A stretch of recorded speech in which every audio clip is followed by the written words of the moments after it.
It's the Jack and Nick Horror Show.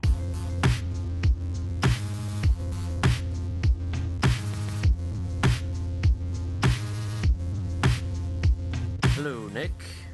Hi, Jack. Hi, people. Hi, people. Thanks for coming. Thanks for listening today. Didn't say hi, bye. Today, this morning, this afternoon, dusk, the time you're listening to this, we are going to do what movie, Nick? Tonight we're going to be talking about the new horror movie, The Witch, and we're going to be talking about horror gatekeepers and how they're kind of ruining things for the rest of us. We found a pretty interesting article. It's up on our Facebook page. Go and read it first and then come back here and we'll tell you all about it. We'll get to that later on, but let's first talk about The Witch. Witch movie of the week coming up next. Yeah.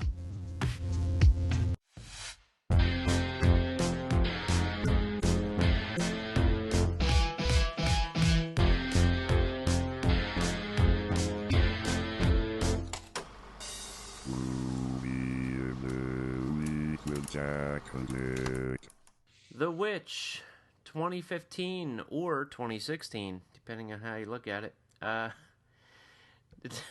Directed by Robert Eggers, starring Anya Taylor-Joy, Ralph Ineson, Kate Dickie, and Harvey Scrimshaw, as well as Joy Enrichings, because I'm sure people want to know about him. I don't know why they do. They just love him. Okay, so here's your plot synopsis from the beautiful site that nobody ever uses, IMDb. A family in 19... this is only a couple years old. You read it upside down. Yeah, I did. A family in here I go again, Jesus. A family in 1630s New England is torn apart by the forces of witchcraft, black magic, and possession. That's it. Mm-hmm. That's maybe. All right. So, if you've seen the trailer for this movie, you've probably been pretty excited for it because it had a kick-ass trailer that just looked like a good supernatural movie. Like, normally we would skip supernatural movies entirely, but it seems like there's been a lot of good witch stuff coming out these past couple of years, what with the Lords of Salem and Witching and Bitching. I think they both came out around the same time in 2013 or so. American Horror Story Coven is another one that people seem to enjoy. I wasn't really particularly a fan of that, but I was excited to see it, and I pretty much enjoyed it as much as I sort of expected I would. I wouldn't say it exceeded my expectations, and I do have some caveats for people. Mainly, this movie was made with like extreme attention to detail. Robert Eggers, that's the guy's name, director, right? Mm-hmm. He wrote and directed this movie, and he actually studied the witch trials and folklore of the 1600s into the 1700s in New England. I mean, this is really like a piece of New England folklore that we went to go see. And like even the dialogue, instead of just doing, here's some people with a British accent, they went full on, like, completely, wast thou not in the woods? You know, crazy, hefty dialogue. Very thick. Very hard to get through without subtitles, to be quite honest, even in the theater.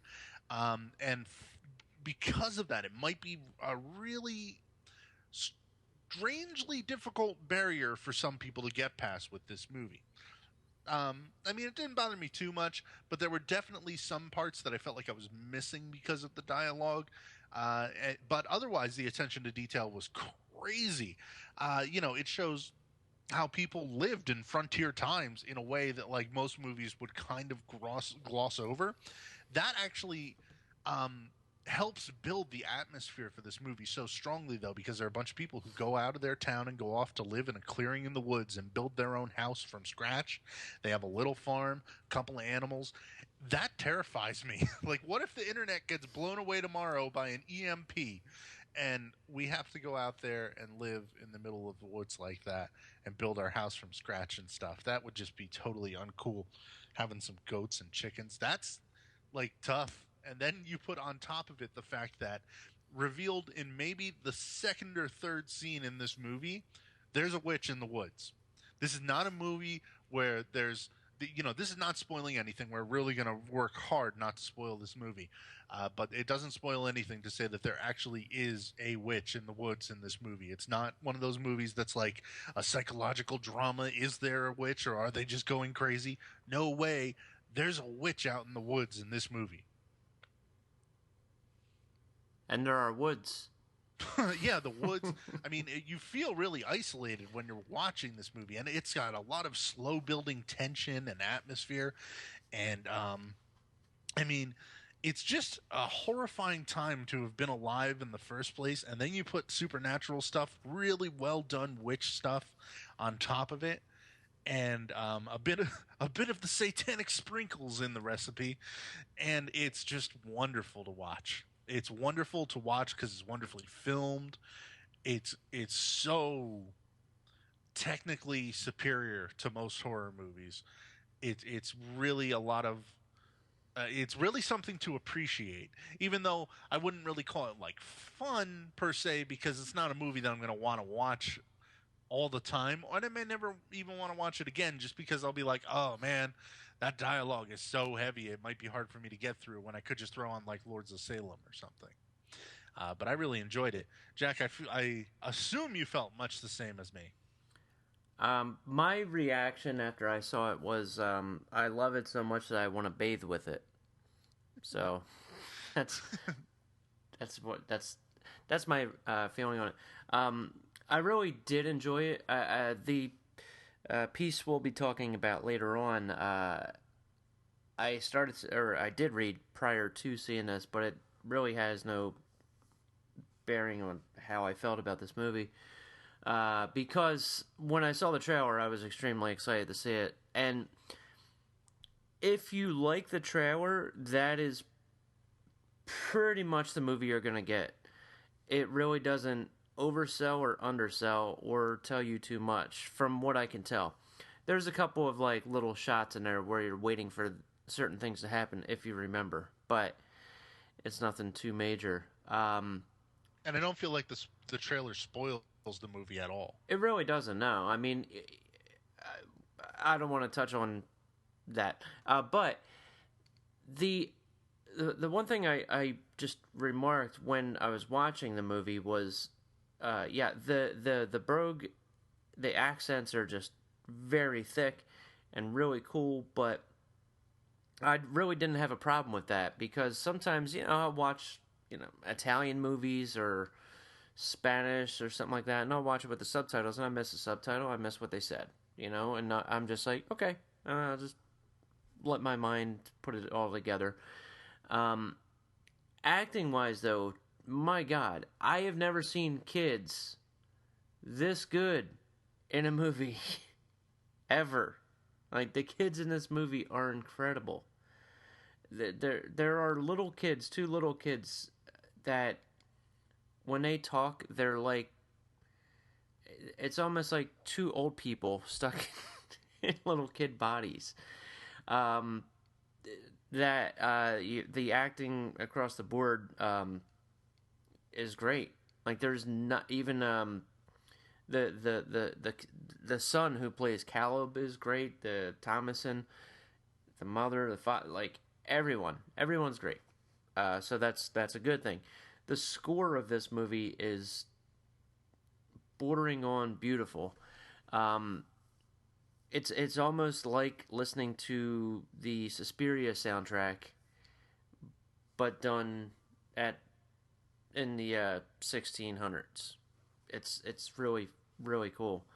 As far as violence goes, there really isn't too much violence. There's a lot of it off screen, which I kind of really like too.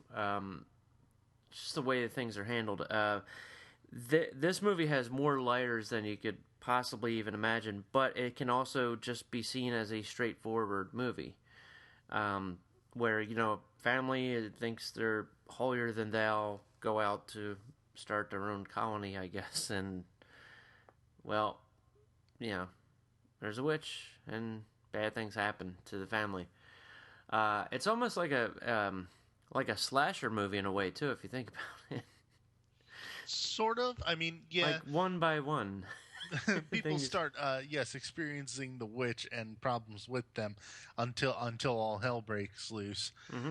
Oh man, and I mean, really, all hell breaks loose in this movie, and you are right when you say that it has layers to it because it does address things like uh, the religious fundamentalism of the Hmm. time, um, the family structure, and how like people think there's sexism today. Holy shit! Go back to the 1600s and die. We all would. We all would because like you can see how like we sit here from the 2000s and we look back and we go, how did those people in the 1600s have witch trials? How could they possibly believe that people among them had been interested or practicing in witchcraft? And this movie, more than any other movie I've ever seen, spells out how the culture was so tightly wound around Christianity and interwoven with it, I should say. And like it shows how mm, sort of like madness and mania could come about around the subject of witchcraft in ways that are like horrifying. Like there's a part in this movie where the younger kids accuse the older kid of being interested in witchcraft, and the father is like, normally in any movie, like if if you were in a movie in the year 2016 and the kid said that to an older kid about an older kid to a father, they'd be like, come on, knock it off. Hmm. But in this movie, they're like, "You dare speak the devil's tongue?" you know, like crazy. And it's like they are so quickly turned against their kids because they actually put God before their family. One thing that's I'll say terrible about doing the show is we don't give spoilers. Sort of. I mean, I feel like Because there's it's so much I okay want to because say, but yeah, I mean, there's more to discuss and to dissect about this movie, but since it's not really a full review, this is more of a recommendation. right. I'm happy to recommend this movie to people. Yeah, Especially I this- would. I think you could deal with it. Yeah, I mean, I would completely recommend people watch this because it's something that I mean we'll be touching on this later too, but it's something that is somewhat original and completely different than the norm these days. You're not dealing with ghosts Spooky ghosts and ghosts and Ouija boards and, and Ouija boards supernatural forces that are inside the house and exorcisms and possessions. That's all you get in modern mainstream movies that get released in the theater. right now. But then I just really felt at home watching this. And the thing is that the movie it's a very slow, has a slow pace, and it almost feels like the same pace as Lords of Salem in a way. It's the movie has an old feeling too, like when you're watching it, you know that you're watching a movie that is it's building towards something, and when it gets to that part, it's sort of abrupt, but it's also not too abrupt. It's somewhat expected, but it doesn't completely pan out the way you might think it might. Right. Which is cool, and that's the one thing I really enjoyed about it. I mean, the way I say that when I saw it in my theater, I hate going to the movies anymore because people are man, they're just loud with their disdain, or if they don't like something, they gotta be loud. I'll give you an example of a movie that has nothing to do with The Witch. I saw Deadpool, okay? And sold out crowd.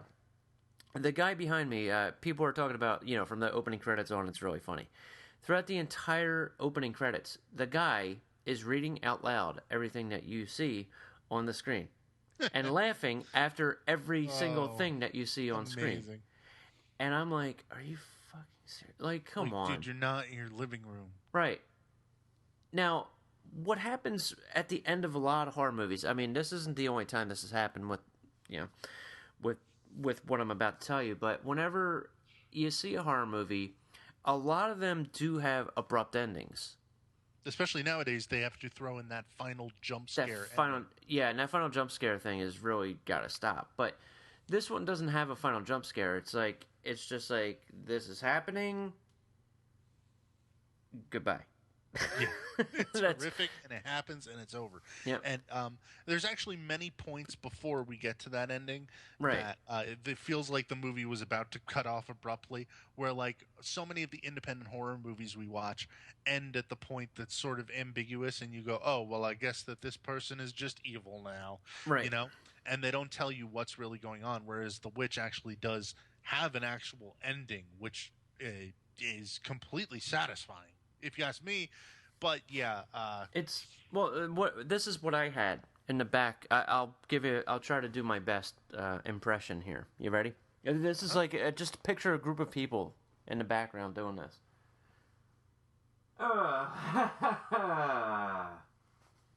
A collective, and it's almost like, and I'm gonna get graphic, so if people don't get, just picture getting a blowjob, but a collective blowjob.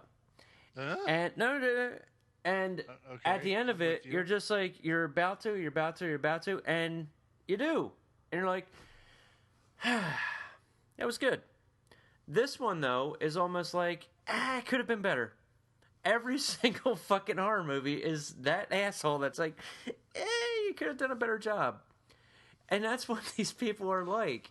It's like somebody just went through all this stuff to bring a movie. And I'm not saying you can't you can not like a movie, but when you go to a theater and if you don't like the movie, somebody else does like the movie, you have to, your knee-jerk reaction to the end of the movie is, I didn't like it. Oh my god, that was terrible. And then you're sitting there going, oh great, I'm the only asshole here that likes this movie. And then you start thinking, am I an asshole or what? What you have to do is get in your head, no, these people are jerk-offs. They want things wrapped up in a little bow and handed to them and spelled out. So this way they can go all the way back to the beginning and show you all the stuff that they missed. And then go, this is why this is happening. Right. And then close. Like the ending of Saw 2 or Saw 3 or Saw 4 Or Saw 5 or Saw 6 or Dead Silence. Well, really, by Saw 6 and 7, we really needed it because there were so many stories in so many movies that we couldn't remember them. That's a different story. Anyway, let me give you a brief history of the times that I can recall people saying things at the end of movies. The end of House of a Thousand Corpses, when I saw that in the theater, the movie just said like "the end?" ? If you recall. And there's a dude like 5 rows in front of us. And he stands up and he yells at his friend, "You are never allowed to pick another movie again." Oh, what a douche! But that was a hard movie for mainstream audiences to swallow. And even when I first saw it, I was like, I don't know if I actually like that or not. It took a second viewing for me to sort of get used to what we were getting. Right. Well, I think this movie deserves it. I'm glad it is actually grossing money. Right. No, yeah, But that's fine. And, I think it's more of a art house movie. Like it's one of those that you have a group of people that go to a theater that want to see that movie. This one here is like, hey, what's the newest horror movie? This movie called The Witch. All right, let's go see it. All right, let's sit down. All right, I'm going to judge it. All right, fuck this. This sucks. I just spent $30 on tickets, and I'm going to yell out loud. And that's what they do. They do that all the time, man. I mean, it's one thing when, like what was that movie a couple of years ago, The Devil Inside? Yeah. When it ends just like completely randomly, and then it's just like, for more information on this movie, go to this URL. And it's just a website like www.devilinside/therealstory.com. And people are like, and I remember people were like, "Are you fucking kidding me?" Right. Like that's a story. That's a warranted collective fuck you. Like, that's what that is, right. man. That was them really like it should have just gone one up and up, and said "fuck you" up on the screen. It should But have, yeah. instead, no, that one was like truly a bad ending. And there's a lot of horror movies just with bad, dumb endings, like a jump scare that means nothing. Yeah. A lot of the Paranormal Activities end that way. And movies like that, especially the supernatural ones, where it's like they have to throw in that last jump scare. Mm-hmm. Unfriended is one that comes to mind, where like clearly that I'm not spoiling Unfriended for you. It's a freaking supernatural found footage movie. You know exactly how it ends, because it ends just like all found footage movies end, with a big jump scare at the end.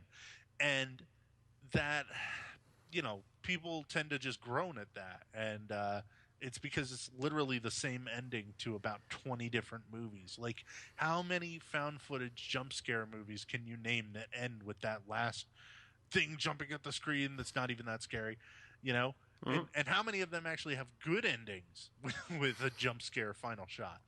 Not that many, Mm-hmm. But yeah, this ending was totally satisfying and at least related to the story and stayed within the atmosphere and the mood and tone of the story. It didn't change things, and it wasn't sudden or abrupt. And it certainly could have screwed us over by ending 2 minutes earlier, 3 minutes earlier. There were a lot of points at the end where a normal horror movie would just cut off here, and you would be left to figure it out for yourselves. I was expecting that when I was watching. I was like, no, oh, okay, good. So I don't want to talk too much. No, me neither. Yeah. But yeah, I mean, there's no way you could possibly guess what the ending is based on the description you heard here today. But I will say that this does, for me, it parallels Lords of Salem, like on obviously a totally different wavelength, but it's almost the same type of story. Almost. I mean, just the tone and the way it carries out and the slowness of it, and then when things happen, they're shocking, and then it continues. It has that. It's on the same level. Like if you got the John 5 soundtrack and put that in this movie, it would work. Well, you'll understand. Yeah. I'll tell you when we cut and go to. I'll tell you why, because I don't want to spoil this, but I mean, even the animals in this movie are great actors. Oh yeah, Black Phillip is a meme. You can follow the goat in this movie on Twitter. Go look him up. Black Phillip has taken over the internet, and I'm very excited about that. Black Phillip, I love him, dude. Speaking of unusual memes regarding this movie, did you hear that the Satanic Temple approved this movie? I did, and that's what made me want to see it even more. This is one of my favorite stories about it. on Wikipedia, my favorite part of the Wikipedia article about The Witch is, I'm just going to read it verbatim. Here we go. A spokesperson for the Satanic Temple, Jax Blackmore, claimed that A27, the film studio, approached the temple to say it believed the film would be of interest to members, though it didn't specifically ask for an endorsement. However, the Satanic Temple endorsed the film, even going so far as to start a tour for the film, which began on February 10th. The Satanist group believes the film will signal the call to arms for a satanic uprising against the tyrannical vestiges of bigoted superstitions, and will harken a new era of liberation and unfettered inquiry. And they started a website where people can officially register themselves to the Book of Satan. Nevertheless, Todd Vanderwolf of Vox stated that A27 could have just as easily accorded the approval of, say, theologians who have a fondness for Calvinism. The Witch takes place in colonial America, and it unfolds blah, blah, blah. Nothing else fun in this paragraph, so I'm just going to stop there. But the Satanic Temple approves, okay? That's why you should see this movie. Support your local Satanic Temple. Sure. What else we got about this one? Did we mention everything? Oh, wait. I want to tell you about what happened when this movie ended in my theater. I got one of these guys. The slow clap. Like, he expected, like, everybody to start applauding with him, and then he just kind of, like... All by himself. Yeah. That's terrible. Like, dude, I hate it when people applaud at the movies. Mm-hmm. They aren't there. They can't hear you. It's one thing if you go to, a showing and the director is there, he might appreciate your applause. This was not the case when I saw it on Sunday afternoon or whatever it was, Tuesday afternoon. It's like throwing flowers at the screen. You're just gonna annoy the people that have to clean it up. Yeah. Right. At least they don't have to clean up claps. But yeah, man, they're just okay. So if you're in the mood to see this movie, go see it. Right. If you're not, if you're skeptical, just wait till it comes out. Rent it, Redbox it or whatever. If you're into it, cool. If you're not, you're not. If you're not, if you're into, let's say like a Hammer movie, you might really enjoy this movie. Oh, absolutely. Yeah. I mean, Gothic horror fans would particularly delight with this one, I believe. Yes, if you're into any kind of like English horror movie about cults, you'll probably enjoy this movie. You know, Right. I mean, there's a lot of horror fans who are going to enjoy it. I think if you don't have patience, and you just want quick, fast-paced action right? and nothing else, then just skip this movie. If you're going to complain and whine and bitch about every new horror movie, skip this movie. Um, you know, that's pretty much it, though. Yeah. There was also some trailers before this movie that I really enjoyed that I'm really looking forward to. That I'm just going to mention briefly. I think 10 Cloverfield Lane looks awesome. I love Cloverfield. I'm so happy that there's an actual pseudo sequel coming, and I hope it's ridiculous. And I'm glad it was made in secret, and we didn't have years of hype going, oh, Cloverfield 2, Cloverfield 2. We had speculation on the regular horror sites, but we didn't have that stupid hype machine coming and rolling on down, So I'm totally excited for that. And also The Purge 3, because I really like The Purge 2. Probably won't be much of a horror movie. It's probably going to be just a dark, bloody, ultra-violent action movie, but that's fine with me too. I hope that the funny thing is, after that trailer, I turned to Lauren and I said, she's like, that one looks good. And I said, I think the Purge series is going to be the next Fast and the Furious series, where there's going to be a lot of them, but they'll get better as they get later in the series. By the time we're up to part 7, Purge 7, Purge and Furious or whatever, like it won't even resemble the first movie anymore, right. Like at all, and it'll be just completely different, nonsensical, but completely violent, and I'm totally for that. So, I highly recommend. It's definitely going to be a buy for me. Or a movie ticket purchase. But, I mean, you may or you may not go see it. It might be out by next week, or it might be gone by next week. And it might be on VOD next week, so keep your eyes peeled. Yeah. All right.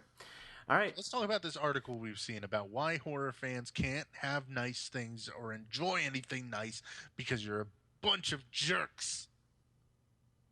Well, we'll find out. Yeah, we'll find out.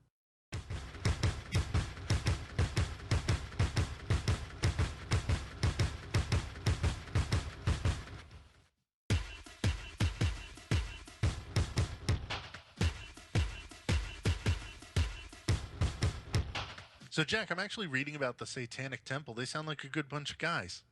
Yeah? Yeah, they. No girls according there? to this, good. I assume there's guys and girls there. I don't. When I say guys, it's. I know what you mean. Anyway, it says that they utilize satanic imagery to promote egalitarianism, social justice, separation of church and state. They're atheistic and humanistic, and their stated mission is to encourage benevolence and empathy among all people. What's been wrong with that? Oh, Satan and goats. Oh, there's goat. Well, I like petting goats. They're cute. All right, yeah. I'll join. Just don't look them in the eye. Little square eyes. So anyway, me and Jack found this really important article. Jack actually found it online, and it's pretty much summing up this long theme which has followed me and Jack as horror fans for the past couple of years. If you followed us on our old podcast, Slashercast, and now here, you've certainly heard us talk about how horror fans are generally negative people, not negative people in all life. I mean, in the way that horror fans look at new horror, you hear so much negativity that doesn't even make sense about movies that probably you've enjoyed. I mean, if you've enjoyed any horror movie within the past 5 years, go type that movie into Google, the title, whatever it is. Maybe it was The Babadook. Maybe it was Texas Chainsaw Remake Part 13 or whatever the fuck it was. Go type that movie in and include the word sucks after it. And you will find some horror fan ranting about how that movie wasn't good enough for whatever reason. Okay? And I'm not saying you have to like every movie in the world. You certainly don't. But you should have a constructively created opinion and not live off your knee-jerk reactions. But the article we found that echoes this sentiment in a beautifully and elegant and well thought out way is on medium.com. It is "This is why we can't have nice things: The Witch and horror fandom's gatekeepers." And we link to this on our Facebook page and on our Twitter. So go back and look. We also took in some fans' opinions that we're going to be going over as part of this discussion. Some listeners of ours who we wanted you to weigh in on your opinion on this article, because it actually goes into great detail. I'm not going to read the whole article verbatim on here, A, because that's probably illegal, and B, because it's long. But I want you to go and read it and really think about what they're saying and come up with your own opinion on whether or not you agree. And you can, of course, go on to our comments with this or the comments section on this episode, or if you're listening on YouTube, just go right down to the comments and tell us what you think. But here's some key paragraphs and ideas from this this article. Okay. Advanced audiences who saw The Babadook, It Follows, and The Witch described them as extremely scary. The Witch even had an unofficial Twitter endorsement from Stephen King. But what the critics and cinephiles at film festivals find scary, and what the wider public at large finds scary, are not necessarily the same thing. Some horror fans hear this advanced praise and set expectations that these films will instantly reveal themselves to be timeless classics like The Exorcist or Halloween, and they are inevitably disappointed when they feel like the new films fall short. The biggest problem with expectations when evaluating any film is that the viewer's expectations going into the film are not the film's responsibility. The complaint that the best parts of the movie are in the trailer is not a complaint about the movie in question, it's a complaint about the trailer spoiling the movie. Likewise, the complaint the trailer made it look like a totally different movie is a complaint about the film's marketing, not the film itself. These can be, and frequently are, valid complaints, but they should have no bearing on a viewer's impression of a film. The thing to keep in mind, though, is that it is not a question of whether these gatekeepers deserve better horror movies. The question is whether or not they even want them, which that's everything I'm going to read from this article. I want you to go and take what you can from it. But that is, to me, the core of the argument that I've been having with horror fans, both on podcasts and in real life, on Twitter, at cons, everywhere that I have to go and talk to horror fans, is like, do you even want new movies?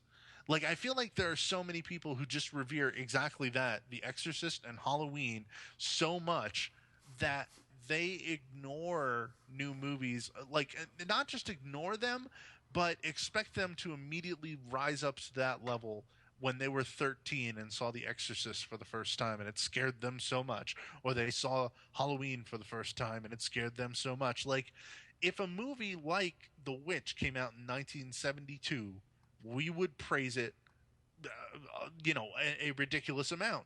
The same way that, like, so many movies came out in the 70s and 80s that weren't quite good but have cult followings. They're on your t-shirts, they're everywhere, they're a part of who you are as a horror fan. But that same level of open-mindedness, that love of campiness, that just unbridled enjoyment of movies doesn't necessarily exist for most horror fans. And I'm talking about most horror fans. Like, I feel like there are more people who like horror movies and claim they're horror fans who just hate horror than the smaller and shrinking minority of horror fans that are more like us, where we find a lot of ways to enjoy movies. And granted, there have been horror movies that I have hated. You've heard me hate them if you've been listening to me.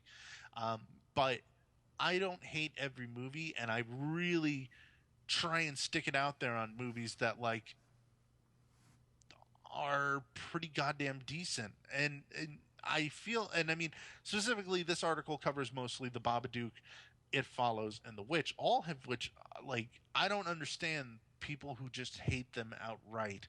And I mean, granted, you can have your opinion, but when I'm hearing it from person after person that, like, hates on these movies, that I know would love these movies if they came out in 1981 or 1980 or 1979 or anywhere in that period from like 1972 to 1987, you would love these movies.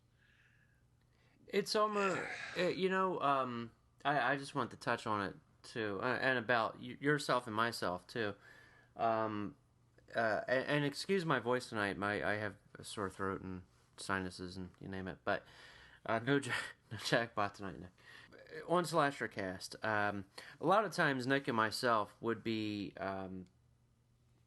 at times, like, if we didn't like a movie, we were almost characters, where we're just like, we hate this movie, F this movie, it was fun, it's fun to do that, and it's kind of cathartic sometimes to just be like, I'm an angry person, but after a while, when you start to get a bunch of movies that you're not in the mood to watch, you're going to just be like, whatever, I didn't like it, it sucks, it's terrible, and that's fine. But when you get movies like this that actually, The Witch, The Babadook, It Follows, you get that feeling again where you're like, cool, we got a new movie.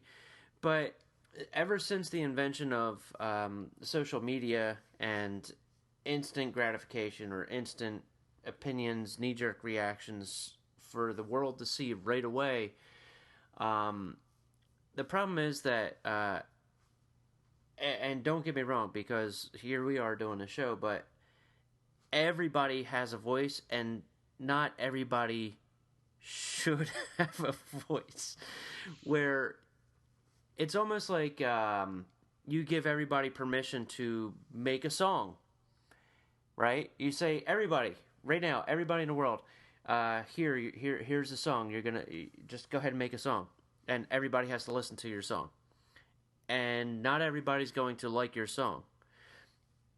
It just happens. But what I'm getting at is that some people won't even be able to sing at all. They just have. They're just blabbering and screaming and yelling, and that's kind of like what happens with horror movies, especially. I'm bringing it into horror here, where what this article is saying is that there are people that find themselves to be the horror elite group of people that say, you are not a true horror fan because you don't like this. You are not a true horror fan because you don't like this. The true horror fan. The true horror fan, right. Which is, I mean, there are people that, there are people, let's say like somebody like Joe Bob Briggs that exists out there who has seen everything. There's, Brian Collins who has seen a whole bunch of movies with this horror movie a day thing. You got these guys that have seen tons of movies and they will give you recommendations, but they're not like, this is the movie that you must see. This is the movie that you must see. But this movie is terrible because I don't think it's worthy to be part of horror because it's not horror. I don't find that happening too much. I mean, myself and Nick, we've been accused of being elitist with, let's say, Troma, for instance, like our love of Troma movies, which a lot of people don't like. But when there are fans out there that you're going to have levels of fandom. It's always going to happen. You're going to have the super fans. You're going to have the casual fans. You're going to have the new fans and all that kind of stuff. But what seems to be happening, and what is, in my opinion, the root cause of this issue, is that I find that people want to be part of something. And what happens is, instead of like taking the time and sitting down and enjoying something, they just jump in head first, try to watch as much movie or as many movies as possible to know what they're talking about in their head, and then just start making rash decisions based upon other people's reactions to movies instead of forming their own opinion. It's almost like they're becoming something that's not them. Do you get what I'm saying with that, Nick? Like, suppose that, like myself, I don't read comic books anymore. I used to, but I was younger. But nowadays, like, imagine if I just said to you, "Hey Nick, who's Iron Fist?" You mean like my favorite comic book character, Iron Fist? Oh, that's your favorite character? Dude, I love the guy from Game of Thrones. I'm glad he's going to be playing him. That's great. I'm happy about this. Okay. That's the best thing in the world. Nobody else can play him. Nobody else. I mean, this is the best thing ever. I can't wait, dude. This Iron Fist, Iron Claw, or Iron Fist. It's going to be amazing. Dude, I have all the comic books. That's the kind of thing that happens. You'll see it happen time and time again. Right. I mean, there's a lot of people trying to compete. And there's no need. Is the right word. Yeah, exactly. There's no need to compete. If you're a fan of something, it doesn't matter if you're the littlest fan of something or the biggest fan of something. I get this conversation a lot as a gamer when you talk about being a gamer. Oh my god! To me, it is from the smallest spectrum. If you play phones on your phone games every day on your phone while you're in traffic or whatever, well, you probably shouldn't be playing while you're driving, number one. But number two, you're a gamer. All the way up to someone like me who plays in all the free time that he has and has a fucking YouTube channel that not enough people are watching out there. I'm calling you out. Anyway, no, like, I think that everyone who does it is a gamer then, And I mean, you have those friends that are like your coworkers who ask you about horror movies because you're the horror fan amongst the people that they know. They're horror fans too. They're just, might not be as invested in things as you are. But there's no need to go out of your way to prove that you're the most invested in something. And that bothers the shit out of me. Because it seems like people are trying to be the most invested and have the loudest voice about things. I hate one-upsmanship. And you've probably heard that about me if you've heard me before. But anyway, you've also heard... I love it. I do. One-upsmanship, you son of a bitch. Anyway, I hate one-upsmanship. I hate how fans try to react to things first. And people try to be the first one to talk about it and the loudest one to talk about it. Like, dude, I've said before, I'm not trying to cut you off, but I don't want to lose this thought. I have said that the social media warriors that have to do this kind of stuff, that hate on things right away. You remember Ain't It Cool News? Yeah, they're like everybody used to go in there, and what has happened is everybody has become that person that always posts first, right, as the reply.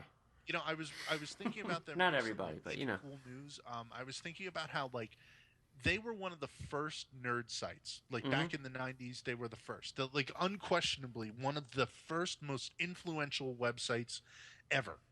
I mean, when it comes to, nerd pop culture, as huge as it is now, a lot of it came out of what Ain't It Cool News' message was. And a lot of their voice is what's heard throughout pop culture fandom. And that sucks because their voice was terrible. They were the first people who were guilty of everything that I bitch about. When I bitch about Bloody Disgusting, building up a movie or a TV show for years, and then it comes out and they're the first ones to hate it. That was Ain't It Cool News in 1997, Right. They were doing that before anybody had even invented the neck beard. They grew it. Like, that is like, Ain't It Cool News, man. Oh my god, I feel like, when someone goes back, when we have internet archaeologists in the future and they go back in time on the internet in the Wayback Machine to figure out how things came to be, they're going to look at that website and be like, look at how these internet commenters in 2015 sound exactly like these articles from the year 2002. You know, like they led the internet discussion and the way we discuss things as, sort of nerdy followers of things in a way that is just like dangerous.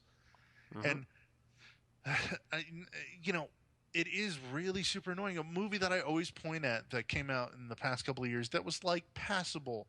It wasn't great. It just was what it was. Is Prometheus. People act like that is the worst movie ever. People act like that's The Room. You know. That's another one. Just like what the article was saying, is that they were expecting one thing, and they got something else. Right, they hype themselves up for it. Same way with I mean, they hype themselves up for that, but it's the same way with like The Conjuring or, all these other movies that come out like that, Insidious, that horror fans finally see them and go, "Oh God, that movie wasn't anything like what it was advertised or what was hyped up on Bloody Disgusting." It's because you were expecting it to be the be all end all of ghost movies, and it, like they were just like better than average ghost movies, because the average ghost movie is a poop shoot these days. Conjuring was average. Well, no, because no, in my opinion, that's not even true. Right. That's not even true though, because average ghost movie includes everything that goes direct to video and direct to Netflix. The average ghost movie is terrible if you actually go through and watch these things. I remember, what the hell was the one I had to watch? We got a screener of it. We never reviewed it on the old show. It was like Haunting in Connecticut 2, The Ghost of Georgia, which just the title, Haunting in Connecticut 2, The Ghost of Georgia, should tell you how bad that movie was. They're close. What's that? It's a close drive. It's not even. Did the ghost drive? No. There's tons of movies that you've never even heard of that if you actually took an average of movies, the average would be super bad. But it's because you only see like the ones that come out in theaters. The Conjuring may appear average, but it's actually still above average compared to all the other junk that's out there. That's pretty much the message that was put forth, that it was above average, and people were like, oh, it's above average to the things I've seen. Not above average to like the things the reviewer has had to watch, you know? And I mean, this is true of all horror movies. When they're talking about like the people who go to these festivals and cons, they're sitting there watching tons of crap, especially the stuff you're going to see at a con that you're never even going to hear of again. It's never going to be distributed. It's never going to be anything, Well, what's that? I'm not trying to defend the dunderheads that this guy's talking about here, but one thing that does happen quite a lot, especially in horror, is there are a lot of horror press people. I mean, there are more, even so with, comic book movies, all that kind of stuff, sci-fi. Oh, yeah. And press in quotes, because a lot of these people are just... Yeah, they're just... for these websites, not getting paid, just happy to be doing it. And whatever, I've been that guy. I've written for a lot of websites, and freaking... I don't know if I've ever been paid for anything, but except for my own website. What I'm saying is that they'll go to these festivals, and then they will write up a review saying, this is the best horror movie of all time. You're going to see the best horror movie of all time. This is an amazing horror movie.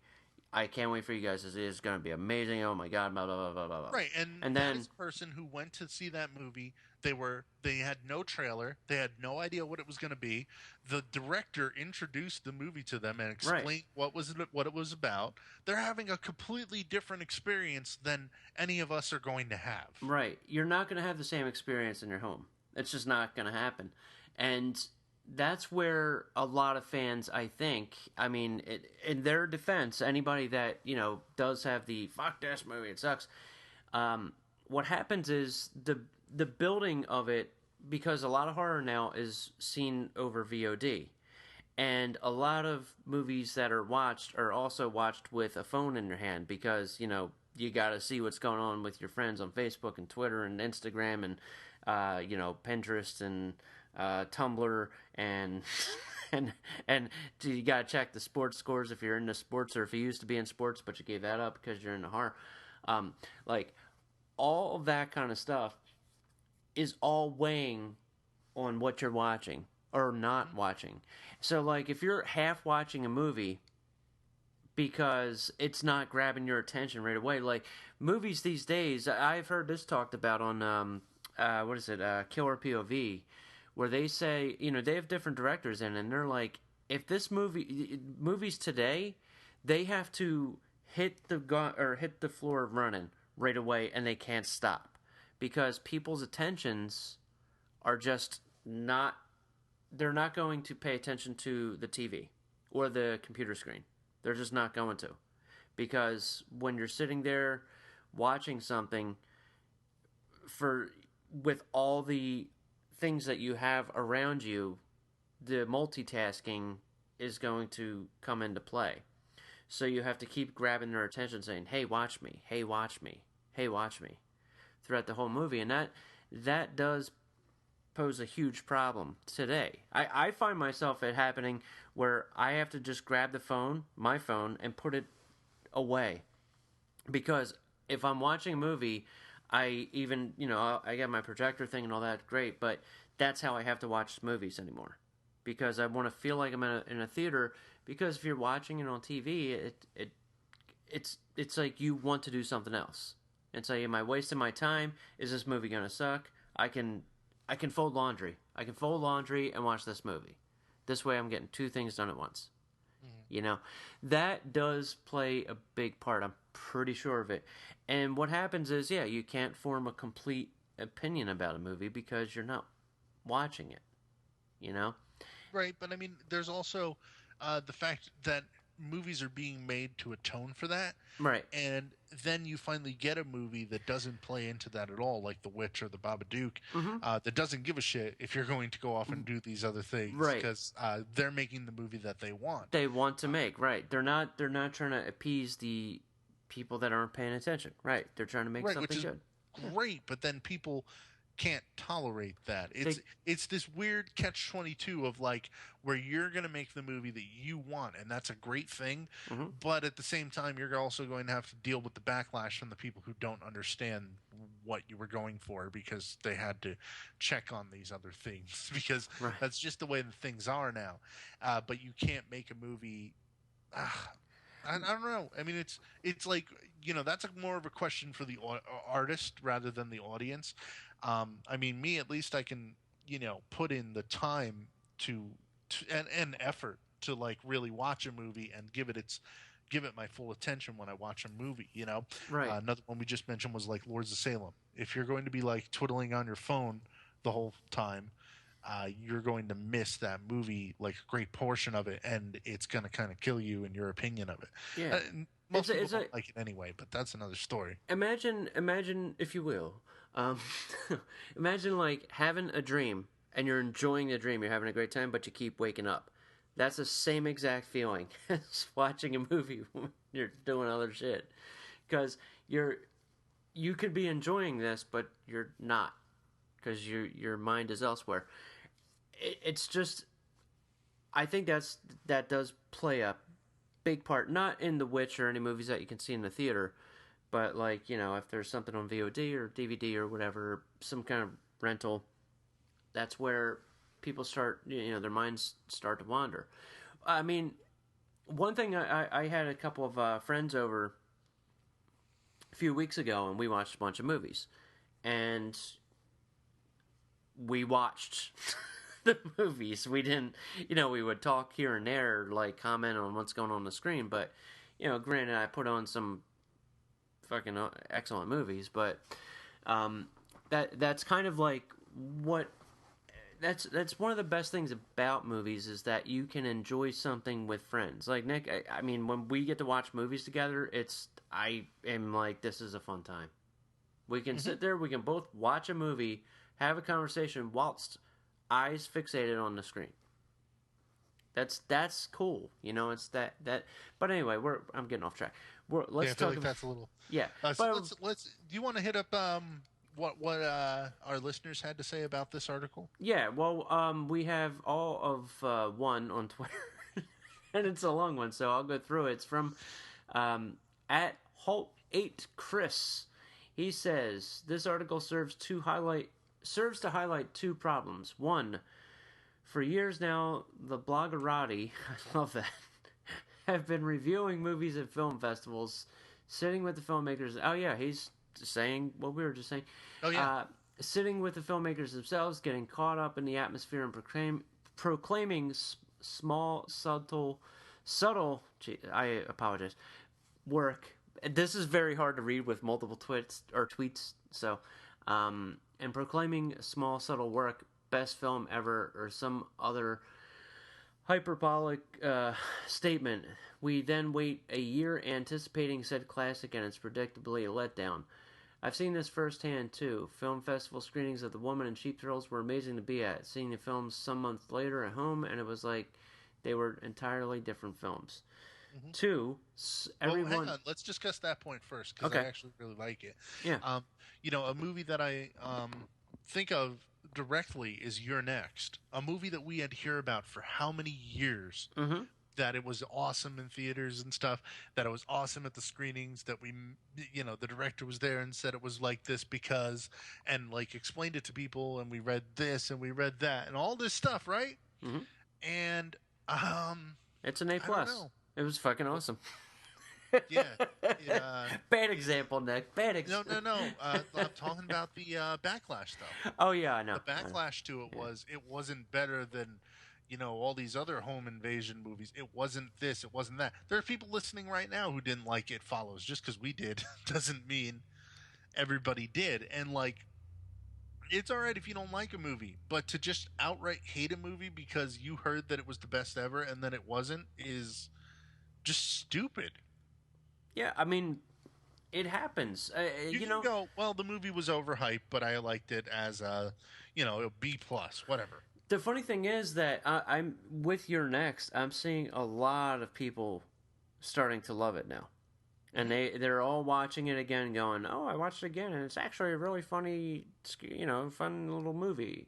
And but you see the same thing with Cabin in the Woods. People hated it at first for no reason, mm-hmm. and then they rewatch it and they're like, "Oh, it's not that bad." And now and I bring it up every Halloween time, but Rob Zombie's Halloween, I keep hearing more and more horror podcasters who are like, it's not as bad as I thought it was when we first saw it. I was just complaining a lot, blah, blah, blah. Mm-hmm. So anyway, point number 2 from Chris. He says, everyone who goes to a horror film at a multiplex is there as some kind of release or foreplay, and it's usually one of 2 or 3 times they go to a movie a year. Teenagers there to scream or say afterwards, "Ha, I wasn't scared." They see a Stephen King quote on a poster, they vaguely know he writes scary books, and they connect some dots and are inevitably let down. So I stopped reading web reviews of films in 2008 and enjoyed It Follows, Babadook, and it will probably like The Witch because I'm coming at it on my own terms without hyperbole? Yeah. Hyperbole. Yes. But that's, yeah, I mean, hang on. He's got more to this point. Sorry. Yeah, sorry. That's how I deal and avoid the multiplex when a horror goes mainstream as well. It's good to support horror in the cinema, but just for this horror fan, it's much better at home with a big TV and 0 dicks. Yeah, the less dicks, the better. But that is particularly a problem. Is modern audiences are just as full of idiots as audiences have always been, except there are less people in the audience who are not dicks kicking those people out. So, right. And also, seeing it at home sometimes is the best way to just be able to absorb yourself into it. It depends on the movie. It definitely does. It definitely does. I mean, one thing in particular, I saw Grindhouse before it opened up in theaters with a completely packed house that was all there to see that movie and enjoy that movie, myself included. and it was one of the best theater experiences I've ever had. And I'm always going to remember that experience and seeing that movie. I went, what was it, 2 weeks after, and there were like 10 people in the theater. And, what is it? One of the people actually just like, or, when the previews were playing, my friend got up to go to the bathroom. I'm like, no, you have to stay. You can't miss. Nope, he went. He left. He had to go pee. So he missed Thanksgiving. He missed Don't, and he missed Werewolf Women of the SS. And other people didn't come back. So there was like maybe 2 other people in the theater after. So they didn't stay for Death Proof. And it boggled my mind, man. Boggled it, but I mean, and I hear that people watch Grindhouse at home and are like, it's too long, I didn't like it, it's stupid, and some people watch it and think that's what every Grindhouse movie is, and they base their entire reaction and lie on different things, you know what they do. But anyway, continue. I have on Facebook, I have a comment from Franzi Skater. Franzi. Okay, I have wanted to see The Witch since I first heard about it in 2015. I still want to see it, but because I cannot speak to whether or not it's horror or not. I think that the definition of horror is debatable, and know that I also allow for a wider range of what can be classified. I am also a fan of cinematic art and a huge fan of history. I think I will enjoy the movie based on its attention to detail alone, and I'm still very much looking forward to seeing it. And what is and is not horror is a big topic, and I look forward to listening to your show. P.S. Please upload to YouTube. We should be uploading our videos to YouTube at the same time as we put out the recording. We're going to see if that works. I don't know if it's going to. We'll find out on this. Yeah, we'll find out this week if it's going to work or if it's going to be a problem. But anyway, another thing that this article really touches on is horror fans, the true horror fans, if you will, only classify a horror movie as horror if it's actually scary, which means once you see enough movies, you're not classifying anything new as horror because nothing scares you once you've seen 100 horror movies or 1,000 or however many we've seen. Right. And I think that that's ridiculous. And I was talking about this today earlier on Facebook to somebody else that was just like, I think that, a movie can be classified as horror based on how vulnerable the person is and how much of a threat they're facing in the movie, and like the likelihood that they're actually going to get damaged or dead and deaded, and how that and the story that they're trying to tell alongside that. So when you look at a movie like Die Hard, yes, there's danger, yes, there are threats. But it's not a horror movie because that movie is told to like entice you. It's told to entertain you, whereas a horror movie is going to tend to do more than that, at least in some regards. You're going to be dealing with a much weaker protagonist in a lot of cases. Or even if they're a strong protagonist, like I always like to say that Predator's a horror movie because, even though Arnold is the protagonist in that, he's still way less powerful than the Predator, and has to use ingenuity to overcome him as the slasher villain takes out his friends one at a time. I don't know. Anyway, I like to keep a broad spectrum of horror. I need to keep it because then you get movies like Excision or Beyond the Black Rainbow that would not fall into a very narrow view of horror as it is. You really need to look at that as part of a great spectrum that can tell these individual, really, niche stories that don't fit in any film genre, but are horrific in some way, without being scary at all. The movie Excision is not scary at all, but I mean, I think it's unquestionably belongs in the horror genre, Well, I mean, the same could be said for, let's just take the Mr. Popular. We can go with Army of Darkness. Not a scary movie. It's You know, Where you're and, dealing with the horrific and the creatures that you're dealing with, the dark forces you're dealing with. right. Arguments could be made for many movies, Mhm. and I tend to accept a lot of them.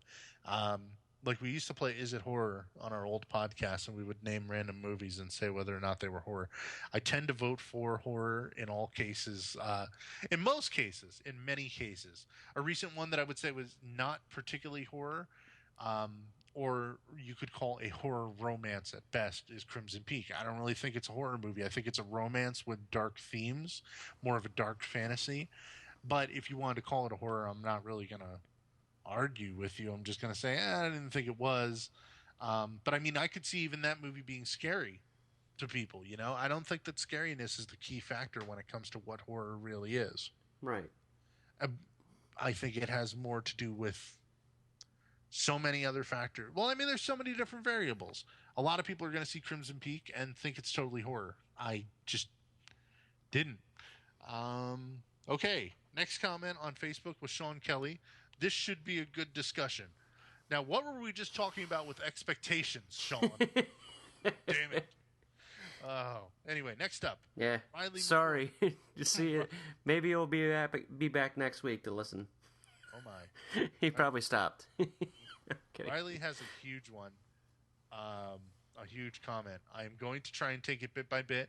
It looks like he spoils certain movies in there, so I'm going to not spoil those movies. You should go on our Facebook page and read his comment. Let's start at the top. I think it's a modern horror masterpiece. He's talking about The Witch. And as with The Silence of the Lambs, the snobbery that is hipster art house cinema will deny The Witch is a horror movie until their fingers fall off from blogging such narrow-minded rhetoric. I'm stopping his commenting on him because I want to say right there, yes, Silence of the Lambs, I would call that a horror movie. It's pretty much as much a horror movie as something like Psycho is, or a lot of other movies along the way. I think I don't want to go too much into that. Anyway, The Witch does not only contain horrific scenes, but the entire premise and atmosphere are horrific, not to mention some of the more stomach-wrenching visuals. Much the way Star Wars dug into the mythological bedrock that comprise our greatest inspiration and loftiest aspirations as a society, The Witch is able to strike the same chord by making the very idea of the unknown unnerving. Absolutely true. Mm-hmm.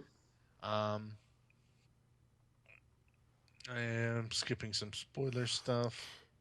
Part of the film's crux is the way that superstition can override our sensibilities, which brings me to my last point. His last point is long. Everybody buckle up. Strap in. On the surface, the film might seem like rather a straightforward depiction of the devil, possessions, and occult sorcery, but it's so much more than that, and there are so many interpretations to conclude. Exactly what we talked about in our review, actually. Mm-hmm. There could have been a natural explanation for almost everything we see in the film, from the baby getting kidnapped by a wolf. Blah, blah, blah, blah, blah. What? No, that's not a spoiler. That's in the trailer. That's something that happens in the first scene. If it happens in the first scene of the movie, it's not a spoiler.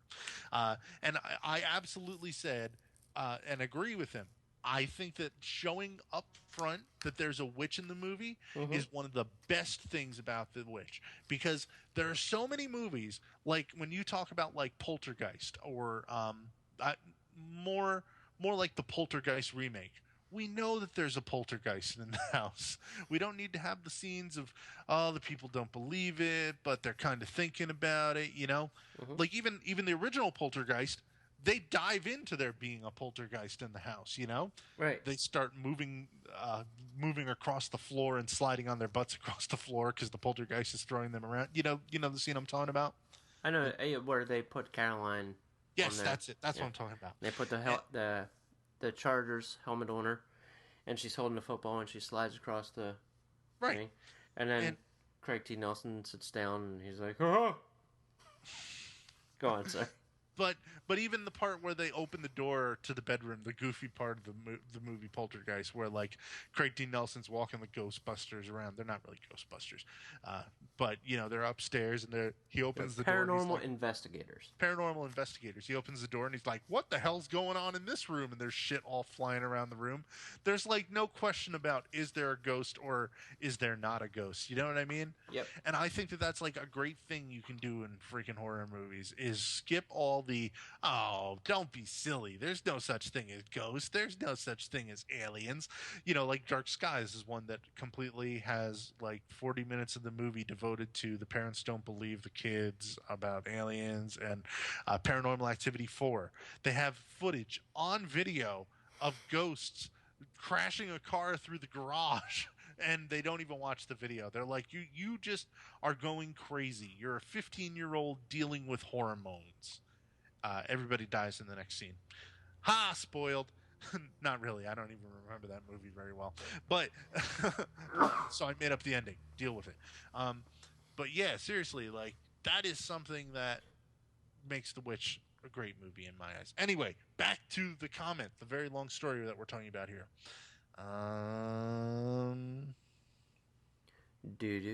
My point is that the story is... No, I had to skip a lot of spoilers. Don't read his comment until you've seen the movie, please. My point is that this isn't a story that is limited merely by the constraints of the medium.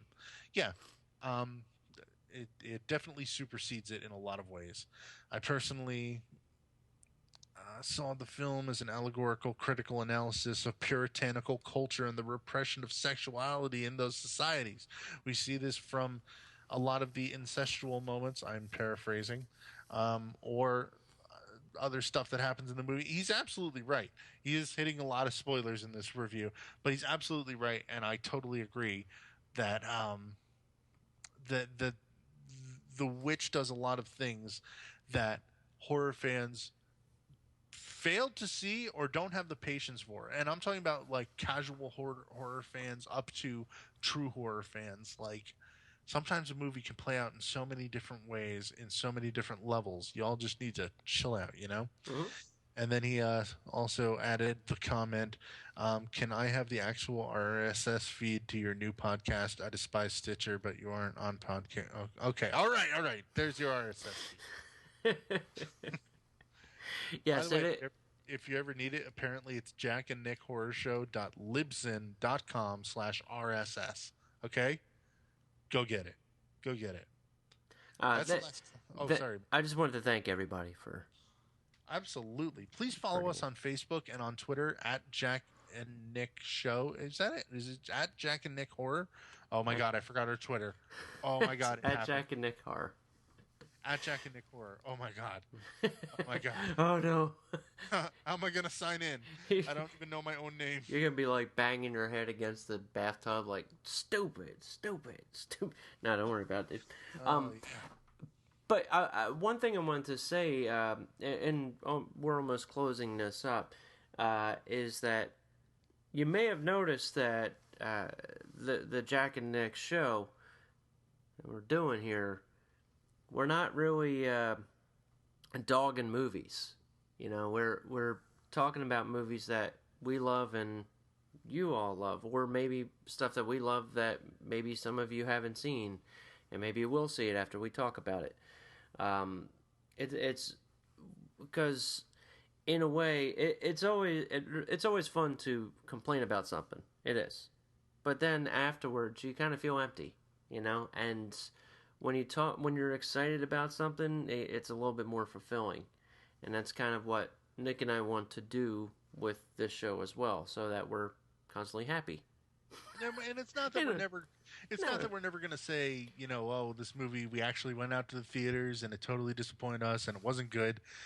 Sooner or later, that's going to happen. Eventually, it's going to happen, right. But until then, for the most part, we're going to be talking about stuff that we love and have some fun, Right. A lot of the movies that we've chosen are ones that we already know we enjoyed because we just want to... if you're actually going to promote horror and talk about good stuff, we might as well talk about the stuff that we know we can actually recommend to you Right. rather than just being like, this was terrible. Oh my God. Like sometimes it's going to be, it's funny to take a movie that's terrible and tear it apart. You've heard us do it, Of but it course. is absolutely tiring and will burn you out and wear you out And if you do it every week on a podcast. Go and listen to any horror podcast, and like the people who see everything and do everything get sick of it. mm-hmm. And I mean, um, you know, we definitely dealt with burnout on different levels on our old podcast on Slashercast. But I mean, when you see bigger horror podcasts, like Jack said, horror, etc., going down because they got sick of just like what was represented as horror to them every week, rather than just discussing what they wanted or whatever happened with that. I don't really know, but I mean, I assume that I think there's burnout a had little a bit lot to do with it. there's a Uh, lot more to it, I'm sure. yeah, but I mean, there's Oh other yeah. podcasts too, ones that we know the people, and we won't name all the names. I mean, I could tell you, like, Katie Rotz, that's what happened to Rotten Rantings podcast, but I won't name the other people who we know are going out, who have told us they're going out, and they haven't yet on those podcasts. We won't talk about that, but they've expressed the same thing, that they're burnt out from watching and trying to review everything, but just not finding what they love anymore because they see how, 50% of the stuff they want to see. 50% of the movies that you end up reviewing for a podcast or a blog or whatever, you don't even want to see at all. 25% you wanted to see but were disappointed with. 25% of the little quarter that's left is going to be the good to great movies, Mm-hmm. and it's better to try and like just see what you want and enjoy what you think you're gonna, and occasionally be disappointed, occasionally be really mad, but don't force yourself to watch everything in looking for the next great horror movie. And I know that that's something that I've said that I've done for years, but I'm done with that, because I don't think that is the way to find what you're going to want. Don't watch every single thing continuously because you're just going to be pissed off at all the bad shit you're seeing. Want new things and be open-minded when you get it. Like a lot of movies now, the way I put movies up now is, if this movie came out 25 or 30 years ago, how would I as a horror fan look at it? I have to compare movies that come out now to the ones that came out then, so that I know how honest I'm being with myself about it. You know what I mean? Mm-hmm. And it kind of makes me like some movies more, or like give them a bigger break. Like, you know what? In the terms of like all cinema, this movie is a lot better than I am giving it credit for. And I'm not talking about The Witch. I'm just talking like about a hypothetical movie. Or this movie probably couldn't stand up alongside those quite the same way. You know? Mm-hmm. I don't know. I don't know what else to say. I hope that people can enjoy horror more, and hopefully we're recommending good stuff to you. I hope so too. I mean, my the thing I've been doing is lately, is just watching movies and accepting them for what they are, Mm-hmm. and not saying, okay, well, or not nitpicking, if you will. Like, sometimes some movies are just downright terrible and boring. And that's the worst part. Boring is the worst thing you can do in a movie. Like, where you're just not into it at all. Like, where there's nothing happening. People say that The Witch is boring. I'm sorry, but stuff happens in that movie. Mm-hmm. It may take a while to get to it, but I mean, I've been doing that myself. Nick, one in particular you might enjoy. It's on Netflix. The guy that made Pontypool it's called Hellions. Yeah, I have it in my list. I heard it's 50-50 split. And people love it, people hate it. Same situation here. Mm-hmm. I enjoyed it. I thought it was really cool. And the visuals were fantastic. So, as far as like the filter, it's like pink and white kind of filter and black. And I thought it was cool to see. But I enjoyed the movie. It's a neat little movie. But yeah, I think that's the best thing to do is just watch the movie, accept it for what you're getting into, and if you don't like it, oh well. It's... And if you want to complain about a movie, you should. But just think about what the hell you're doing. Right. Yeah, don't it's hard to put in words. I mean, the article, by the way, who was the was it Jason Kaufman on, was it Sin Nation? Is that what it's from? I think the article. Yeah, I already closed it. Yeah, go check our Facebook page and. Yeah, it's quite excellent, and it will definitely give you a very good understanding of everything that we're talking about here, and just and again, don't get us wrong. We're not saying that you're not allowed to have an opinion. I mean, we have opinions. Everybody has an opinion, but it's just the overtness of, just the overwhelming need to just be a complete jerk about something that you don't enjoy, that some people can get a little grating after a while when it's a constant, and it's you see it on Facebook all the time, and I see it on people that don't really necessarily like horror movies that go see a horror movie like Cabin in the Woods, for instance, or this movie or whatever, and then they have that need to give you a review. And one in particular, I'll say real quick before we go, just to give you an idea of what bothers me, is somebody went to go see The Hateful Eight, and they posted on Facebook, "Oh man, Hateful Eight is such a disappointment. Damn you, Tarantino. Thumbs down, emojis, frowny face, emoji, because we're going back to Egypt culture." So, of course, this person gets comments, "Oh, you didn't like it? Oh, I'm not going to see it then." Somebody else gets a comment and says, "Thanks for saving me the money, because I'm not ever going to watch that." Like, how can you let other people, if they don't like a movie, how can you let their opinion shape what you're going to watch? It could be the movie that you always loved, but somebody just didn't like it, so you go, "Okay, I'm never going to watch it because you didn't like it." I can't understand that way of thinking. That's just me, though. I don't know. Well, I'm done talking about. I'm not. Let's sit. No, let's. Now I am. Let's complain about horror fans forever. What is wrong with you? I think horror fans are some of the greatest people in the world, and the most horror fans they're the most dedicated, and they are the most caring group of people. That sometimes they get their feelings balled up, and they're just like, "I love this, I love this, I love this," and then if they have that feeling where something just ticks them off, it's almost like a light switch for some, and they do flip out, and it happens. But then it's just, they're just words, they really are. They're just words. So you're all gonna love The Witch in 10 years. You're gonna call it I was there when that movie came out, and it's the best movie ever made.